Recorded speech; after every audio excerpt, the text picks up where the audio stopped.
वो एक सिप मेरे लिए मेरे दिमाग में ना हिट कर गया। हाँ, एक ग्लास के साथ वो 1.5 बॉटल पूरे दिन में कब हुई मुझे नहीं पता चला। एक नशेड़ी को 5 रुपए का नशा भी पता और 5,000 का भी नशा पता है। जो लोग जिनके साथ खड़ा होना भी गुनाह समझते थे ना, मैं उन लोगों को जाके अपनी पोस्ट का नाजायज़ फ़ायदा उठाती थी कि अगर मेरे को नशा नहीं दिया ना मैं तेरे को बंद करा दूँगी। एक एक हफ्ते तक मैं खाना पीना मेरा बिल्कुल बंद प्रॉपर हो चुका था कि अब ये नहीं जी पाएगी, क्योंकि मेरी हार्ट बीट बिल्कुल नहीं मिलती थी। मतलब मुझे नशा करने के दौरान मेरे पास पैसे नहीं होते थे, मैं घर में से चुराना स्टार्ट कर दिया। किसी से भी झूठ बोल के पैसे ले लेती थी, किसी भी काम के पैसे ले लेती। जो टोपियाँ पहनाना होता वो सब किया। आप जैसी माँ से अच्छा है कि हमारी माँ ही ना होती। और मुझे ये था कि मैं सुबह के टाइम अपना नशा कर रही हूँ और शाम को फैमिली को दिखाने के लिए मैं दवाइयाँ खा रही हूँ। अब मुझे अपने बर्थडे की लालसा नहीं रहती। मेरा बॉर्न बर्थडे जो है मैं उसे सेलिब्रेट नहीं करती हूँ। अपने रिकवरी बर्थडे को इम्पोर्टेंस देती हूँ, क्योंकि आज मुझे समझ आता है यार मैं वेस्ट प्रोडक्ट नहीं थी। WHO ने प्रमाणित किया है कि हमारे पास नशा छुड़वाने की कोई भी मेडिसिन नहीं बनी है। पहले हमें डर होता है कि मैं कैसे किसी को बताऊंगी मैंने चोरी करी, मैं कैसे किसी को बताऊंगी मैंने किसी को धोखा दिया है। तो सब मेरे जैसे हैं, मैं तो कुछ भी नहीं हूँ। लोग ये एक्सेप्ट नहीं कर पाएंगे कि उनकी माँ एक एडिक्ट है, क्योंकि मैं कोई सर्फ नहीं हूँ कि मैं हर किसी को सफाई दूँ। और यहाँ हमारे एनए में क्या है कि वहाँ हमारी फीस नहीं लगती, सिर्फ आपसे एक विल पावर मांगी जाती है कि सिर्फ आप आते रहें। कहते हैं कुछ लोग प्यार के भूखे होते हैं, कुछ लोग जूते के भूखे होते हैं, तो उनके साथ दोनों हिसाब किताब रखना पड़ता है। वो मेरे साथ थोड़ा टाइम रह गया, मुझे पता अगर वो सुधार में आ गया तो मैं भी सुधार में आ गई।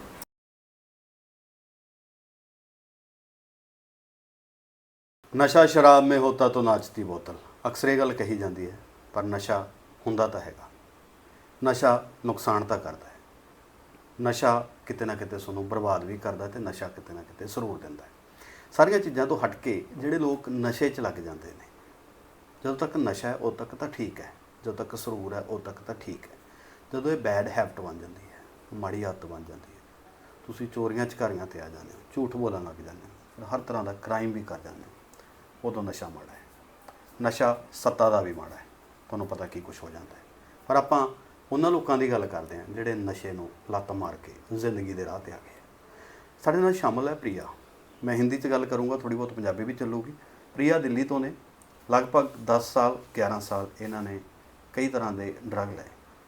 ਫਿਰ ਇਹੋ ਜਿਹਾ ਦੌਰ ਆਇਆ, ਹੁਣ ਲਗਭਗ 2 ਸਾਲ ਹੋ ਗਏ ਨੇ, ਇਹਨਾਂ ਨੇ ਨਸ਼ੇ ਨੂੰ ਮੱਥਾ ਟੇਕਤਾ, ਆਖਰੀ ਸਲਾਮ ਕਹਿਤੀ ਤੇ ਜ਼ਿੰਦਗੀ ਦੇ ਰਾਹ ਦੇ ਉੱਤੇ ਤੁਰ ਪਏ ਨੇ। ਅੱਜ ਇਹਨਾਂ ਦੇ ਨਾਲ ਗੱਲ ਕਰਦੇ ਹਾਂ। ਇਹ ਉਚੇਚੇ ਪੰਜਾਬ ਦੇ ਵਿੱਚ ਪਹੁੰਚੇ ਹੋਏ ਆ। ਪ੍ਰਿਆ ਜੀ, ਸਵਾਗਤ, ਵੈਲਕਮ ਇਨ ਪੰਜਾਬ। नमस्कार सभी को। ਤੁਸੀਂ ਨਸ਼ੇ ਦੇ ਵਿੱਚ ਕਿਵੇਂ ਲੱਗੇ? ਤੁਹਾਨੂੰ ਕਿਹੋ ਜਿਹਾ ਮਾਹੌਲ ਮਿਲ ਗਿਆ ਕਿ ਤੁਸੀਂ ਐਡਿਕਟ ਹੋ ਗਏ? एक्चुअली मैं एक गेट टुगेदर में गई थी और मेरे एक ऑफिशियल गेट टुगेदर थी। मुझे वहाँ फर्स्ट टाइम इनवाइट किया आप गया जॉब था। में थे? हाँ, मैं जॉब करती हूँ। मैं एक ऐसे प्रोफेशन में हूँ जहाँ नशा पानी की तरह होता है Okay. और बड़ा इजीली मतलब प्रोवाइड हो जाता है। जब मैं वहाँ गई तो उन लोगों ने मुझे एज ए फ्रेंड कि जस्ट मैंने बोला मैं नहीं यूज़ करती। उन्होंने कहा ठीक है ट्राई कर, कुछ नहीं होता। मैंने किया।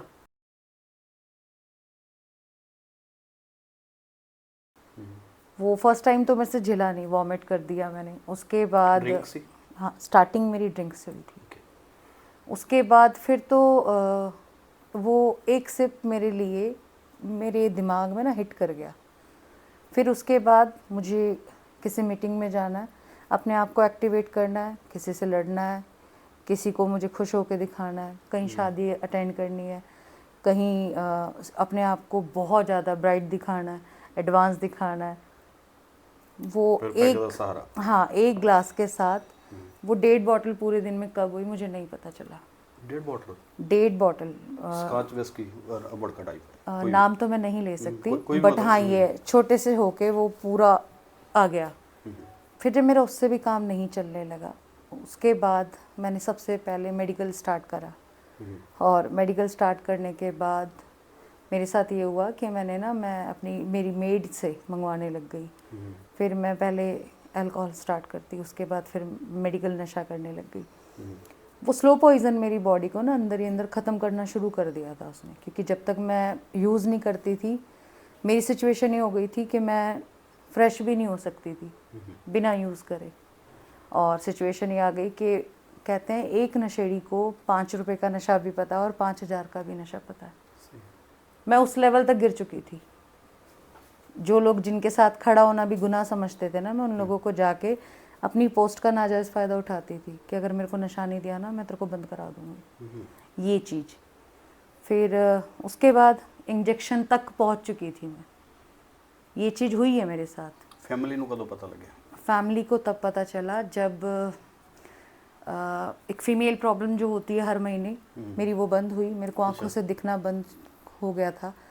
तो ये शायद एक ब्लाइंड हो गए थे? हाँ नहीं, ये शायद हाँ मूवी का डायलॉग लगेगा आपको कि शाम के वक्त मुझे दिखना बंद हो जाता था। अंधराता बोलते हाँ, मेरे को 6 महीने तक फीमेल प्रॉब्लम नहीं हुई। अच्छा। और मतलब मेरे साथ सीन ही होता था, मैं रेगुलर हो गया? हाँ, एक हफ्ते तक मैं खाना पीना मेरा बिल्कुल बंद। अगर मैं पानी भी पीने लगती थी वॉमिट होना स्टार्ट हो गया था मेरे साथ, मेरे ऑर्गन्स काम करना बंद हो गए थे। तो नियर बाय डॉक्टर को दिखाया, उन्होंने बोला कि इसकी बॉडी काम नहीं कर रही है, इसको कहीं अच्छी जगह लेके जाओ। फिर उन्होंने मुझे दिल्ली के गंगाराम हॉस्पिटल तक, जब तक मैं पहुंची, सर गंगाराम हॉस्पिटल पहुंची? हाँ जी, दिल्ली के टॉप लिस्टेड हॉस्पिटल है, मैं वहाँ पहुंची। वहाँ पहुँचते पहुँचते तक मेरी बॉडी आधी पैरालाइज हो चुकी थी। मेरी सिचुएशन ये आ गई थी कि मेरे को अपना ही शरीर ऐसा लग रहा था प्लास्टिक का है, वो ऐसे मोमेंट कर रहा था। ऑब्वियस सी बात है, एक प्राइवेट हॉस्पिटल है तो वहाँ पैसा तो चलेगा ही। और जब हर 1 घंटे में कोई ना कोई फिजियोथेरेपिस्ट आता, कभी कोई डॉक्टर आता, कभी कोई और आता, वो मेरी को बॉडी पे कभी उठा के किसी कहीं पाँव पे चला के पेन चला के चेक करेंगे यहाँ चल रहा है कुछ या कुछ। एक्टिविटी चेक करते हैं। साफ उन्होंने बोल दिया कि इसका कुछ ही वक्त रह रहा है और जो इसकी इच्छा हो आप पूरी करो। रिश्तेदारों में खबर पहुंच गई। कब की बात है जी? ये 2022 की बात है। ये अभी नेचुरली बात है, मैं याद कर रही हूँ, बता रही हूँ अपने बारे में, तो वही सारी चीज़ें चल रही है इस वक्त। फ्लैशबैक है। तो रिश्तेदारों को बोल दिया कि बस जाने वाली है? हाँ, पूरा प्रॉपर हो चुका था कि अब ये नहीं जी पाएगी, क्योंकि मेरी हार्ट बीट बिल्कुल नहीं मिलती थी। और जब इंसान में बहुत सारी कमियां आई गई शरीर में, क्योंकि नशा मैंने थोड़ा बहुत नहीं करा, एक लेवल तक करा है, लेवल से भी ऊपर जाके करा है। मैं चीज़ें रख के भूलने लग जाती थी। मतलब मुझे नशा करने के दौरान मेरे पास पैसे नहीं होते थे, मैं घर में से चुराना स्टार्ट कर दिया। घर का अगर सामान कुछ नहीं मिल रहा, मैं ठाके बेच के अपना करना, मुझे कैसे भी बेच देते थे आप भी? सामान बेच देती थी, किसी से भी झूठ बोल के पैसे ले लेती थी, किसी भी काम के पैसे ले लेती, जो टोपियाँ पहनाना होता वो सब किया। और फिर लोगों के फ़ोन नहीं उठाने, छुपना घर में, अपने आप को बंद कर देना। एक बार तो फांसी लगाने की नौबत भी कर ली। हार के मेरे बच्चों ने बोल ही दिया कि आप जैसी माँ से अच्छा है कि हमारी माँ ही ना होती। उस टाइम सीन ही हो गया था कि भगवान मैंने नशा किया क्यों, इससे अच्छा तो मुझे उठा ही लेते। मैं इस सिचुएशन में आ गई। वो लास्ट दिन था, 9 जुलाई थी वो डेट, जिस दिन मतलब हाँ 22, वो लास्ट था जिस दिन मेरा, वो कहता है ना कि भगवान को समझ आ गया था अब ये सरेंडर कर चुकी है, इसके पास कोई और ऑप्शन नहीं है। फिर मुझे नार्कोटिक्स का मैसेज मिला। ये कैसे मिला? मैं एक रिहैब सेंटर गई थी। डॉक्टर्स का ट्रीटमेंट लेने के बाद, अब मैं ढीठ पर्सनैलिटी हूँ कि मुझे नशा एकदम से, क्योंकि मुझे पता ही नहीं था मुझे कोई बीमारी हो चुकी है, और मुझे ये था कि मैं सुबह के टाइम अपना नशा कर रही हूँ और शाम को फैमिली को दिखाने के लिए मैं दवाइयाँ खा रही हूँ। वो बॉडी पे इतना हार्मफुल उसका इन्फेक्शन हुआ कि मेरे को दोबारा अटैक पड़ा, और डॉक्टरों ने साफ कह दिया कि ये अब नहीं जिएगी, या तो इसको रिहैब भेज दो या फिर इसकी तरफ से उम्मीद छोड़ दो आप।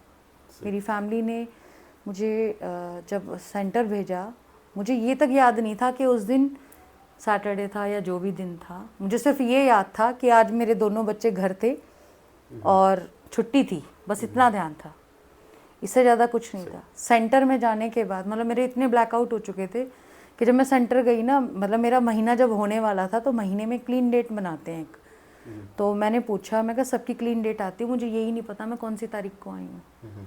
1 महीने बाद मुझे पता चला था मैं 9 तारीख को आई थी, मुझे उससे पहले पता ही नहीं था। उस दिन का दिन है और आज का दिन है। अब मुझे अपने बर्थडे की लालसा नहीं रहती, मेरा बॉर्न बर्थडे जो है मैं उसे सेलिब्रेट नहीं करती हूँ, अपने रिकवरी बर्थडे को इम्पोर्टेंस देती हूँ, क्योंकि आज मुझे समझ आता है यार मैं वेस्ट प्रोडक्ट नहीं थी, मेरे को एक बीमारी हो चुकी थी, उस बीमारी का इलाज मुझे मीटिंग के थ्रू मिला। गिल्टी फील भी करते थे पहले, अब तो नहीं करते? गिल्टी फील मैं करती थी क्योंकि मैंने काम ही ऐसे किए हैं नशे के दौरान। लेकिन वो काम मेरी बीमारी ने कराया। सही है। मैंने अपनी तरफ से कुछ नहीं करा। मेरा एडिक्शन जो था वो अंदर से मुझे बोलता था। वो कहावत बनी हुई है ना कि एक नशेड़ी अगर चाहे तो वो ज़ीरो है या फिर वो हीरो है। तो वो सारे कारनामे मैंने आजमाए हैं। जो समाज है वो नशेड़ियों हम उसकी बात करें, वो नशेड़ियों को मरीज की तरह क्यों नहीं ट्रीट करता? ये कारण क्या है? अगर मैं आपको ये साइकोलॉजी समझाना चाहूँ, WHO ने प्रमाणित किया है कि हमारे पास नशा छुड़वाने की कोई भी मेडिसिन नहीं बनी है। नशे के दौरान जो भी सिम्टम्स होते हैं उन लोगों को पता ही नहीं है। आपने देखा होगा दीवारों को जब हम पार कर रहे होते हैं, सड़क क्रॉस कर रहे होते हैं या किसी दुकानों के आसपास से निकले होते हैं, छोटे छोटे आर्टिकल्स लगे हैं, नशा छुड़वाएं, ये दवाई लें, ये इंजेक्शन लें, ये ताबीज़ बांधे, ये कंडा बांधे। ऐसा कुछ नहीं है, क्योंकि नशा एक मोर एंड मोर बीमारी है जो कि हमारे दिल में और दिमाग में बैठी हुई है। तो इसके लिए सिर्फ आपकी एक विल पावर होनी चाहिए नशा छोड़ने की। मुझे कोई ऐसा ताबीज़ नहीं बनाया गया, ना ही मुझे कोई ऐसा इंजेक्शन लगाया गया, ना ही मुझे कोई दवाइयाँ दी गई। मुझे सिर्फ इतना बताया गया कि आते रहो और लेते रहो। 90 डेज़ 90 मीटिंग्स का मुझे पहले कहा गया था। ये क्या कंसेप्ट है 90 डेज़ का? ये कोई कॉन्सेप्ट नहीं है। सबसे बड़ी बात है, मैं एक LKG की स्टूडेंट हूँ। जब तक मैं LKG में बैठना नहीं सीखूंगी तो मैं पहली क्लास में आ नहीं सकती। तो ये फॉर्मूला बना रखा है कि आपने 90 डेज़ आना है, 90 मीटिंग सुनना है, प्रेयर टू प्रेयर मीटिंग लगानी है। क्योंकि जब हम उस क्लासरूम में आके बैठ जाते हैं तो हम लोगों को सुनते हैं, समझने लगते हैं। पहले हमें डर होता है कि मैं कैसे किसी को बताऊंगी मैंने चोरी करी, मैं कैसे किसी को बताऊंगी मैंने किसी को धोखा दिया है, कैसे बताऊंगी मैंने उससे पैसे उधार लिए। डर होता है पहले। लेकिन जब हम 90 डेज़ में ये सुनते हैं ना कि उसने ऐसा करा, उसने वैसा करा, तब समझ आता है तो सब मेरे जैसे हैं, मैं तो कुछ भी नहीं हूँ। तो वो फॉर्मूला कहाँ काम आ जाए वो मुझे भी नहीं पता चला। और एक मुझे मोटिवेशन वहीं से मिलती है, क्योंकि वो कहीं ना कहीं कोई ना कोई बात कनेक्ट होती है। ये सब चीज़ बस। नकाब चेहरा ढकना ये अनिवार्य है या इसकी ज़रूरत आप समझते हो कि सोसाइटी को मालूम ना हो कि ये वही चेहरा है? मैं अगर ये बताना चाहूँ, ये अनिवार्य इसलिए है क्योंकि मेरी एक पब्लिक फिगर हूँ मैं। दूसरी बात, मेरी एक पर्सनल लाइफ है, मेरे आने वाली जनरेशन मेरे बच्चे हैं, समाज में उन्हें रहना है। लोग ये एक्सेप्ट नहीं कर पाएंगे कि उनकी माँ एक एडिक्ट है। मेरे बच्चों को, मेरी फैमिली को पता है कि मेरी माँ एक एडिक्ट है, वो एक बीमारी से ग्रस्त है। एडिक्ट थी, अब रिकवरी एडिक्ट है। ये डिफरेंस है। मैं हर किसी को ये क्लैरिफाई नहीं करूँगी, क्योंकि मैं कोई सर्फ नहीं हूँ कि मैं हर किसी को सफाई दूँ। मेरा काम है अपना मैसेज देना। हाँ, बात बढ़िया। शुक्रिया। शुक्रिया। तो नारकोटिक्स एनोनिमस के जरिए आपने छोड़ा, बहुत सारे लोग और भी छोड़ना चाहते होंगे, सभी को मालूम नहीं है ना। वो कुछ बहुत ऐसे सेंटर भी हैं जहाँ बच्चों की पिटाई हो जाती है, बड़ा सभी तरह का बिजनेस भी है, डेडिकेशन भी है, सभी तरह के लोग होते हैं। तो जो डेडिकेशन के साथ आना चाहते हैं, छोड़ना चाहते हैं, एक तो ऐसा ना फैमिली ने उठाकर भेज दिया तो आदमी उतनी देर तो वहाँ रहेगा, बाद में फिर चला जाएगा वही सोसाइटी में। तो नारकोटिक्स एनोनिमस कैसे सहयोग कर सकता है ऐसे लोगों का? इसका थोड़ा सा आंसर लंबा होगा, मैं बता देती हूँ।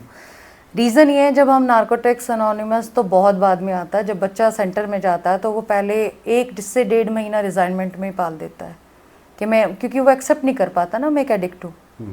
उसके दिमाग में ये चलता मैं इतना बड़ा एडिक्ट थोड़ी हो गया कि मेरे को नशेड़ियों के बीच में भेज दिया, क्योंकि उसे वाकई में नहीं पता कि वो एक बीमारी से ग्रस्त है।